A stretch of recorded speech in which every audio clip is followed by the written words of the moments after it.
This is Daily Story, where the scariest and most haunting tales are told every day. The strange noises in the night, the silent figures in the dark, the memories no one dares to recall, all come alive here. Hit subscribe and turn on the bell, if you're brave enough. And don't forget to leave a comment, because who knows, your story might be the next haunting tale we tell. Now let's begin. For the better part of 2 years, I have worked the graveyard shift at the Quick Mart on Shadow Canyon Road, right on the desolate edge of Blackwood Creek, Colorado. It is a lonely outpost of fluorescent light, just a stone's throw from the abandoned fences of Fort Jericho, a decommissioned military base. The job itself is a simple, monotonous loop. Stock the coolers, ring up the occasional trucker or insomniac, mop up spills, and listen to the hum of the machinery that keeps the place alive. Blackwood Creek is a small town, barely tipping the scales at 14,000 souls. And after 10 p.m., it wraps itself in a profound and unnerving silence. Most nights, from 11 until the sun begins to bleed over the eastern mountains at 7, I am the sole occupant of that store. My world shrinks to the low, guttural moan of the beverage coolers and the hypnotic dance of headlights sweeping across the empty road. The pay is just enough to keep the bills at bay, and the coffee is free. But some nights, time stretches into an endless, sterile eternity. Just me and the insect-like buzz of the lights overhead. I remember that particular night with a chilling clarity. Not just for what happened, but because it was New Year's Eve, the last day of 2023. It began with the promise of a quiet transition into another year, another shift. I clocked in at my usual time, 11 p.m., just as the town's small parties were beginning to wind down. The first hour was busier than usual, a steady trickle of people grabbing last-minute mixers or bags of chips before retreating back into the warmth of their homes. By the stroke of midnight, however, the store had fallen silent. I could hear the distant, muffled pop of celebratory fireworks, a faint echo from a world I was not part of. Inside, it was just me, the rhythmic squeak of my mop against the linoleum near the slushy machines, and the low growl of a classic rock station on the radio. I was thinking about nothing more than how deeply I was going to sleep the next day. It felt like any other night. I have encountered my share of oddities on this job. There was a man who came in at 3 a.m. and held a whispered, intense argument with his own reflection in the cooler door. But nothing had ever truly frightened me. Not until 10 a.m., when a pair of headlights cut through the darkness and bled into the parking lot. It was a dark gray sedan, maybe a Toyota or something equally nondescript. I am not great with cars. It did not pull into one of the well-lit spots near the entrance. Instead, it crawled to the far end of the gas pumps, settling into a dark patch of asphalt shrouded in shadow, far from the entrance. This was the first thing that felt wrong. The lot was otherwise a vast, empty expanse of cracked concrete. No other cars. I watched from my perch behind the counter, my view framed by the large, cold panes of glass. The driver did not get out. For several long minutes, he just sat there, the engine silent, the lights dimmed to a dull glow. I reasoned that maybe he was on his phone, sending a last Happy New Year text. It happens. People pull over to argue with a loved one or to let the effects of alcohol fade before continuing their journey home. I tried to dismiss it. After what felt like an eternity, the driver's side door creaked open and a man emerged. I guessed he was in his early 40s, dressed in a heavy, dark jacket and worn jeans. He looked ordinary, but his gait was unsteady, a slight lurch in his step that suggested he would have been drinking. New Year's Eve, so it was not a surprise. He walked towards the store, and the bell above the door chimed a hollow, metallic welcome as he entered. A blast of Arctic air, sharp and painful, rushed in with him. It was well below freezing that night, maybe 15 degrees. He did not offer a greeting or even make eye contact, heading directly for the coffee station like a man on a mission. "Happy New Year," I offered, my voice sounding unnaturally loud in the quiet store. I was trying to be friendly, to break the tense silence he had brought in with him. He just grunted a low, guttural sound from deep in his chest. Up close, he seemed profoundly wrong. His eyes were bloodshot and puffy, rimmed with a raw redness, as if he'd been crying for hours, or perhaps rubbing them with furious intensity. His hands trembled as he held the paper cup under the coffee spigot, spilling a dark, steaming puddle onto the counter which he made no move to clean. He grabbed a pack of cigarettes Camel Blues from the rack and brought them to the register. I scanned them. He paid with cash, his fingers fumbling clumsily with the worn bills in his wallet. It was then that I saw his knuckles. They were scraped raw, the skin split and bruised, with flecks of dried, brownish blood caked around the joints. It looked as though he had repeatedly punched a brick wall. I said nothing. A core rule of the night shift is to not invite trouble by prying. But a cold knot of dread tightened in my stomach. He carried a strange odor, too. It was not just a stale smell of booze, but something else, something coppery and metallic, like the smell of old blood mixed with a sour tang of sweat. He snatched his change from the counter and left without another word, trudging back to his car in the shadows. I watched him go. He did not pump any gas. He did not check his tires. He just got back into the driver's seat and sat there, a motionless silhouette in the darkness. The car did not start. The minutes began to tick by. 5, then 10. The weird feeling was now a full-blown sense of alarm. Why would you stop at a gas station if not for gas? The lot is not a designated rest stop. I thought perhaps he was waiting for someone, but the road remained empty. An ad for car insurance droned on the radio. I tried to distract myself by restocking the candy bars, but my gaze kept being pulled back to the window, to that silent, dark car. Around 12:30 a.m., I decided I had to do something. It was part of the job description to make sure no one was loitering or causing problems. I pulled on my thin, cheap jacket and stepped out into the brutal cold. The air stung my lungs, and my breath plumed in front of me in a white cloud. The pumps cast a bright, sterile glare over the immediate area, but the far corner where he was parked was a pool of deeper darkness, distorted by the shadows of the building. As I walked toward the car, my footsteps sounding loud and intrusive on the quiet asphalt, I called out, "Hey, everything okay over there?" Silence. The car's windows were tinted, but not so dark that I could not see inside. I could make out his form in the driver's seat, his head tilted back against the headrest, eyes closed. He looked like he had passed out. It was then my attention was drawn to the rear window. It was cracked open by a hair, no more than an inch, and a smell was leaking from it. A truly awful smell. It was thick and cloying, like meat left out in the sun for days, but with a sickeningly sweet undertone that turned my stomach. I have smelled the overflowing dumpster in the heat of summer, but this was a primal, biological stench of decay. I leaned closer, careful not to touch the car, and peered through the small gap. The back seat was mostly dark, but the ambient light from the pumps caught something. At first, it just looked like a heap of blankets. But then I saw it, a cascade of long, dark hair spilling over the edge, and a hand, pale and limp, dangling lifelessly from the edge of the seat. My heart hammered against my ribs, a frantic trap bird. I took a stumbling step back, my mind refusing to process what I was seeing. Maybe it was just another person, sleeping.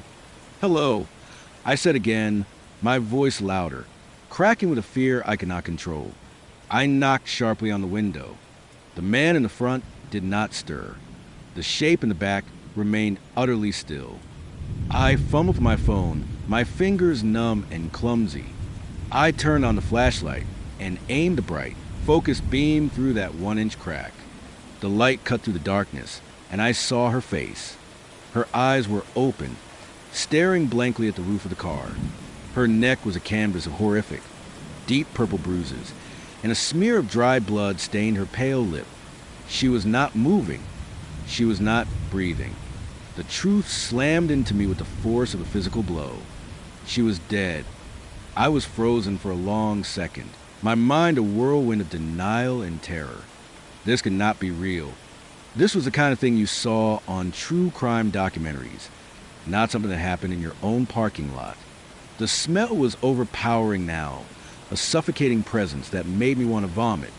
I broke from my paralysis and ran, sprinting back inside the store, slamming the door and fumbling with the lock. My hands were shaking so violently, I almost dropped the phone as I dialed 911. The dispatcher answered with a calm professionalism that felt worlds away from my own panic. I stammered, telling her there was a man passed out in a car with what I was certain was a dead woman in the back. I gave her the address, described the car as best I could. Stay inside, she instructed, her voice firm. Lock the doors. Police are on their way. While I waited, a prisoner in my own store, I watched the car. The man still had not moved. A chilling thought entered my mind. Maybe he was dead, too. The wail of sirens cut through the night surprisingly fast. Perhaps only 5 minutes later, 3 squad cars screamed into the lot, their flashing lights painting the scene in frantic strokes of red and blue. Officers emerged, approaching the vehicle cautiously, flashlights out, hands near their weapons. I watched from behind the counter, my heart still trying to beat its way out of my chest. They roused the man, pulling him from the car. He seemed compliant at first, confused. But then one of the officers shone his light into the back seat. I saw his posture change instantly. He recoiled slightly, then barked an order. They slammed the man against the side of the car, cuffed him, and shoved him into the back of a squad car without another word. More police arrived, taping off the entire lot, transforming the mundane gas station into a major crime scene. They came inside to question me. I told them everything: the trembling hands, the bloodied knuckles, the smell. They told me that my call was not the first one concerning that vehicle. Someone else had reported him driving erratically on the highway miles back. They had been tracking him, and he had pulled into my lot just as they were closing in. I learned her name from the news reports that followed. Her name was Amelia Reed. She was 29 years old. She had a job at a local diner and had missed her shift that day. The man was her ex-boyfriend, Elias Vance, 41. The police said they had argued, an argument that had escalated into unimaginable violence. He had killed her and then had driven around with her body in the back of his car for hours before the alcohol and exhaustion finally forced him to stop. An autopsy would later confirm she had died of strangulation and blunt force trauma. He had a history of domestic violence, a protective order that had been denied by a judge just months before. The rest of that night is a blur of flashing lights and hushed, serious voices. The police took my detailed statement, photographed the store. They let me close early.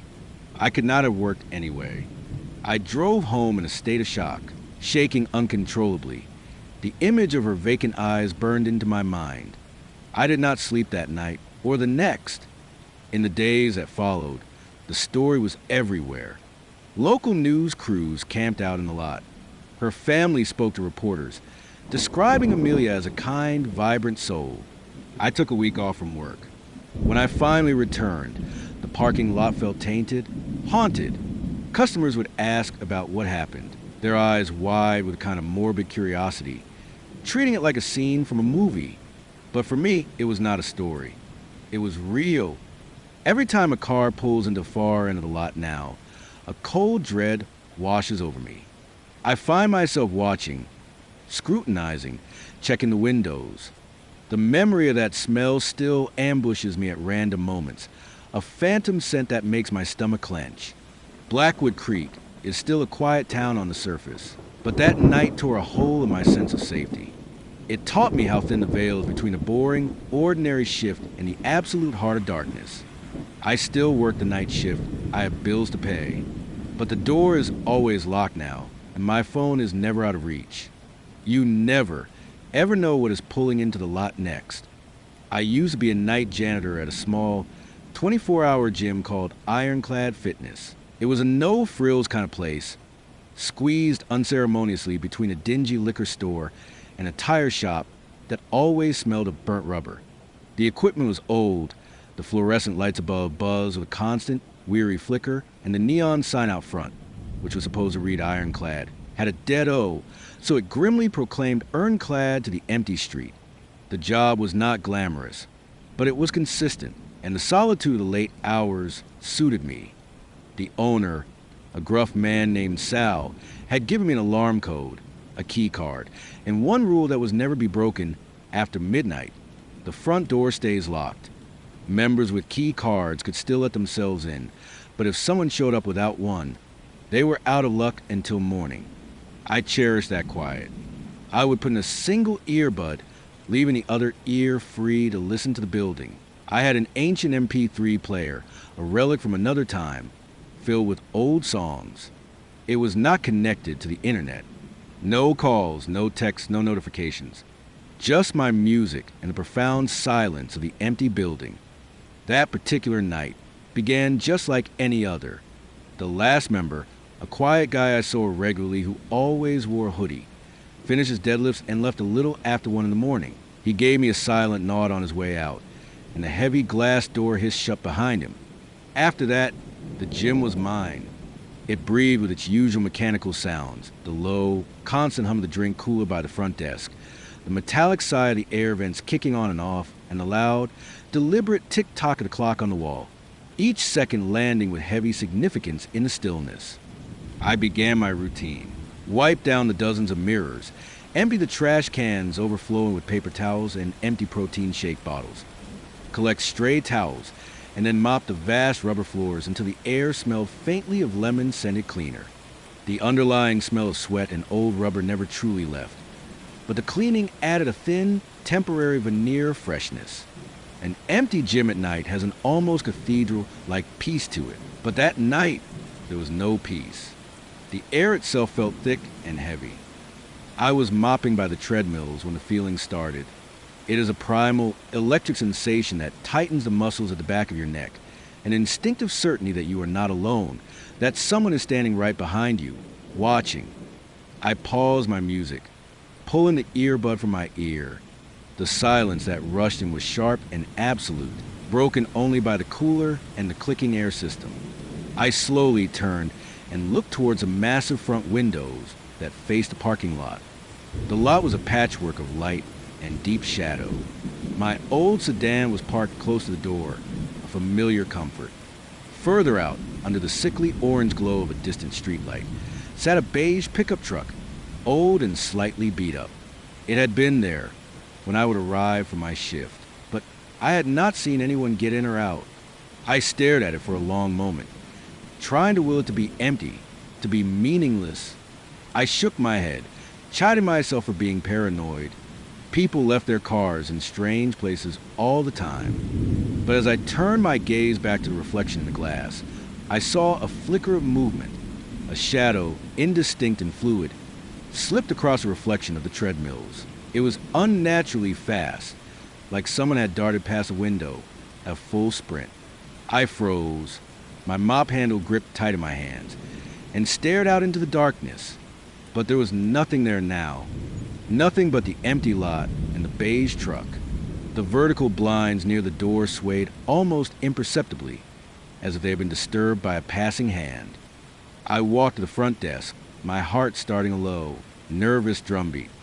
I pulled up the security camera feed. The system was ancient, showing only 4 grainy black and white angles: the front door, the cardio area where I stood, the free weights, and the long, dark hallway to the locker rooms. Each feed was still and empty. The front door camera was half blinded by the glare of the exterior lights, turning the outside world into a washed-out, ghostly smear. If someone had run past, the glare could have easily concealed them. When I walked back toward the front, I saw it. A mark on the glass that had not been there before. It was faint, but unmistakable, a greasy, crescent-shaped smudge, exactly where someone would press their forehead against a window to peer inside before sliding away. I had not noticed it during my initial cleaning. My skin crawled. I grabbed a rag and a spray bottle, telling myself it must have been from earlier in the day, a kid waiting for their parents, maybe. As I wiped it away, the motion felt like I was trying to erase a warning. I forced myself to go back to mopping, trying to push the unease down. But just a few minutes later, another mark appeared. This one was different. It was a single, thin, straight line, dragged vertically down the glass near the door handle, like the deliberate trail of a single finger. My chest tightened. That definitely had not been there before. Someone was outside, and they were toying with me. I did not want to let them know I would seen it. I kept my movements slow and deliberate, turning my mop and bucket and heading down the long hallway toward the locker rooms. The wet slap of the mop echoed unervingly on the tiles.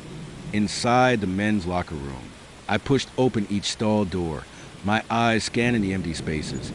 Even though I knew no one had come in, I checked under the benches, finding nothing but dust bunnies and a single forgotten sock. But the feeling of being watched was a physical presence now, a heavy weight on my shoulders that followed me down the hall. Every mirror I passed showed my own reflection, pale and distorted under the buzzing lights. My expression, a mask of strained calm.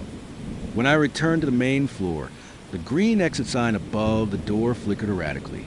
The blinds shifted again, though there were no air vents nearby to cause a draft.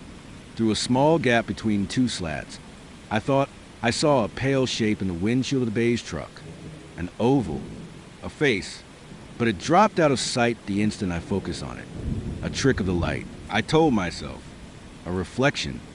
Then I heard it, a single, distinct tap on the glass. It was soft but sharp, the unmistakable sound of a fingertip striking the window. It was not a knock for attention. It was quieter, more intimate, more sinister. A second tap followed, a few feet to the right. Then absolute silence. I stood motionless, holding my breath, straining to hear anything over the frantic beating of my own heart. I forced myself to move, to act normal. I would not give whoever was out there the satisfaction of seeing my fear. I backed away slowly, making my way behind the high counter of the front desk, reaching for the phone. That is when he stepped out of the shadows and into the weak light spilling from the gym's entrance. It was exactly 1:30 in the morning. He was wearing a plain brown uniform, like a cheap costume of a delivery driver. The fabric was thin, the fit was wrong, and there was no company logo, no name tag. In his hands, he carried a small cardboard box, sealed clumsily with cheap tape. He walked directly up to the glass door and leaned in, pressing his face flat against it. His features distorted grotesquely as the skin flattened, and he smiled. It was an enormous, unnervingly wide smile that showed too many teeth and did not move a single muscle. His eyes were dark, empty pools. And then he lifted one finger. Tap. I stood frozen behind the counter, staring at that horrifying, static grin. I shook my head, my hand trembling as I pointed the sign on the door, closed to non-members after midnight. I waved my hand, a clear gesture of no. He did not move. He mouthed two words to the glass, his lips forming the shapes with exaggerated slowness. Let me in. He tapped again, slow, patient, deliberate. I snatched the phone and dialed 911, keeping my back to the wall, out of his direct line of sight. My voice was a forced, steady whisper. "There is a man at the gym door," I said to the dispatcher. "He is in a fake delivery uniform. He is trying to get in. It is 1:30 in the morning. I am alone." She asked if he was armed. "Not that I can see," I replied, "but he has a box." She told me to stay calm, to lock myself in the office, that officers were just a few minutes away. While I was on the phone, the man began to pace back and forth in front of the windows. He pressed his face against each pane of glass, his unblinking eyes scanning the gym's interior like he was committing it to memory. He stopped and stared at the office door, at the rows of lockers, down the long, empty hallway. At one point, he placed the box on the ground and used the toe of his shoe to try and wedge it into the gap at the bottom of the door, testing for a weakness. I whispered a running commentary into the phone. The dispatcher told me to get in the office and lock the door. Minutes felt like hours. Then, finally, the blessed sight of headlights swept across the parking lot. As two officers got out of their car, the man in brown grabbed his box and melted into the dark alley between the gym and the liquor store. The officers shouted for him to stop, but he was gone. One officer stayed at the front door, while the other sprinted down the alley. A few moments later, his radio crackled to life. They had him. He had been found a block away, trying the doorknobs of residential houses. Same fake uniform, same mysterious box. The officers came inside and took my statement. I pointed out the beige pickup truck. They said they would run the plates. One of them took a photo of the security monitor, capturing the grotesque, smeared image of his face pressed against the glass.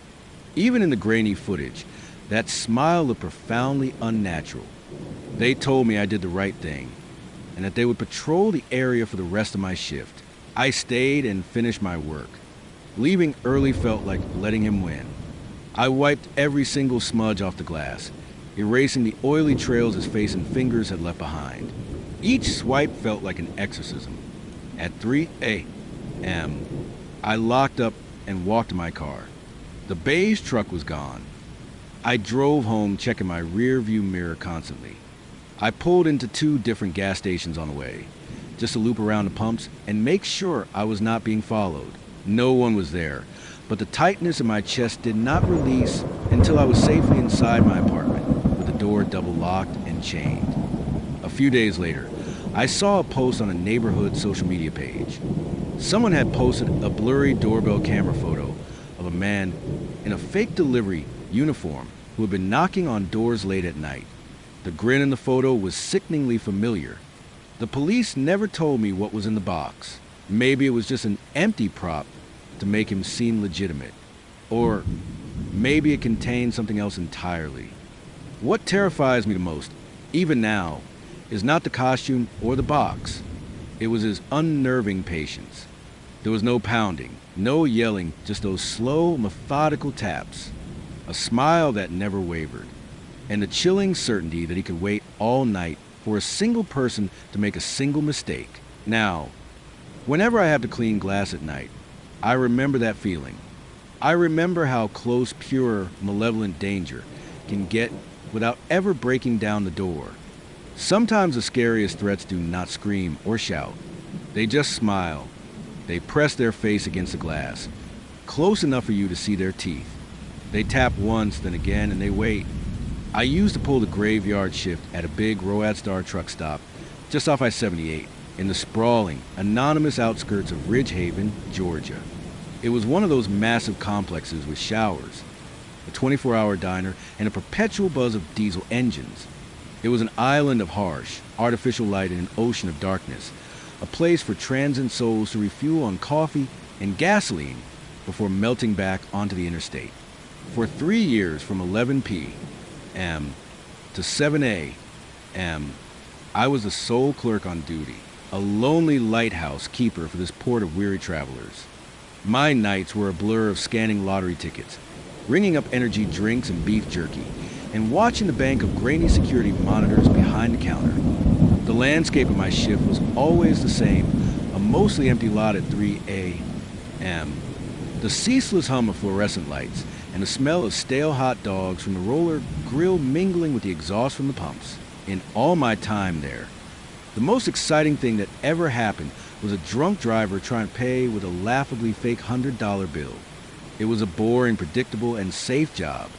That is what made the first night I met the man who called himself Roy feel like such a seismic shift. It started like any other Tuesday. I clocked in, made a pot of black coffee, and settled onto my stool to scroll through my phone. Around midnight, the bell over the door chimed. A man shuffled in, looking like he had been worn down by thousands of miles of road. He was maybe in his mid-40s, wearing a faded University of Tennessee hoodie and jeans that hung on his frame, as if he had recently lost a lot of weight. He had a scruffy, unkempt beard and eyes so sunken they looked like bruises. He moved slowly, deliberately, filling a large fountain soda with meticulous care. "Quiet night," he said, his voice a low, gravelly rasp. "Yeah, always is," I mumbled back the standard reply. Small talk was part of the job. He nodded, sipping his drink. "Name's Roy. Drive a reefer out of Atlanta." "You a local?" I confirmed that I was. He had these hands, callous and rough, with nails chewed down to quick. One of his pinky fingers was bent at an odd angle, like it had been broken long ago and never set right. He smelled faintly of motor oil and something cloyingly sweet, like cheap air freshener trying and failing to cover up the smell of sweat. He lingered for a moment, his tired eyes flicking from my face to the security monitors, then out to his rig-a-big, white Freightliner with a dented cab, parked crookedly by Pump 7. "See you around, kid," he said, and was gone. I shrugged it off. Lonely truckers were a dime a dozen. The next night, at 1:15 a.m., the bell jingled again. It was Roy. Same hoodie, same soda. This time, he added a pack of Marlboro Reds. "How's the wife?" he asked, as if we were old friends catching up. I blinked, caught off guard. I am single. No wife." He let out a low, dry chuckle. "Lucky you. Mine's a nightmare. Always complaining. Says I smell like the road." He leaned onto the counter, and I caught his scent again. Oil, sweat, and now something else. Something sharp and chemical, like bleach. His breath was sour. "You ever feel like you are married to the job?" he asked, his sunken eyes locking onto mine for a beat too long. By the third night, I recognized the pattern and the dread that came with it. 12:30 on the dot. "Soda," smokes. This time, he started asking questions. "What is your route home? You live alone?" They felt less like small talk and more like reconnaissance. His questions were methodical, mapping out the edges of my life. The lot's cameras sometimes caught him outside, pacing by his rig. Phone pressed his ear, his gestures angry and violent. One night, I saw him kick his truck's tire so hard the entire cab rocked. The fourth night, something had shifted in him. He came in early, 12:20, wearing a different shirt. No soda. He went straight for the coffee, pouring it black, just like mine. "Rough one?" I asked, trying to sound casual. He rubbed his beard, his hand shaking slightly. "Sarah's at it again," he said, his voice thick with a strange mix of anger and self-pity. "Threw my keys in the yard last night. Made me crawl around in the dark like a dog." His eyes seemed to water. Or maybe it was just a trick of the harsh lights. "You got family nearby? Someone to call?" he asked. "Nah, just me and my dog." "Buddy," I lied. A dog was a good deterrent. It implied noise protection. He smiled, but it was a grim, yellow-toothed affair. "Lucky," he said. "Animals do not judge." I started to dread the sound of the doorbell. On the fifth night, when I saw the familiar headlights of his Freightliner sweep across the lot, I ducked into the stockroom, my heart thudding against my ribs. I pretended to be counting inventory, but he waited me out. When I finally emerged, he was browsing the coolers. Hiding from me, he joked, his voice light, but his eyes were sharp and penetrating. As I rang him up, his hand brushed mine. It was cold and clammy. The bleach smell was strong now, mixed with something else, something metallic and unsettling like a handful of old pennies. "Saw your car earlier."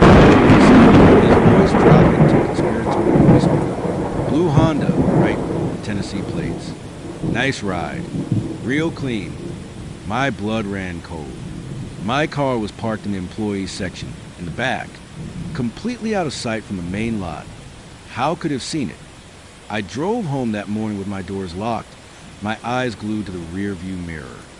On the sixth night, I called in sick. On the seventh, I was back, the air in the store feeling heavy with anticipation.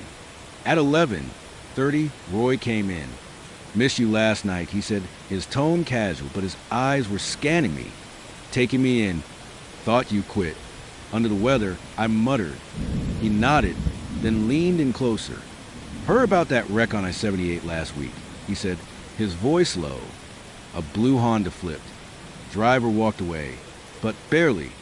He paused, letting the words hang in the air between us. "You drive safe now."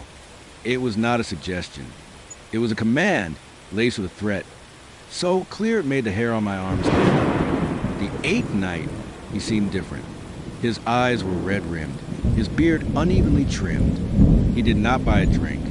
He bought a 6-pack of those pine tree air fresheners.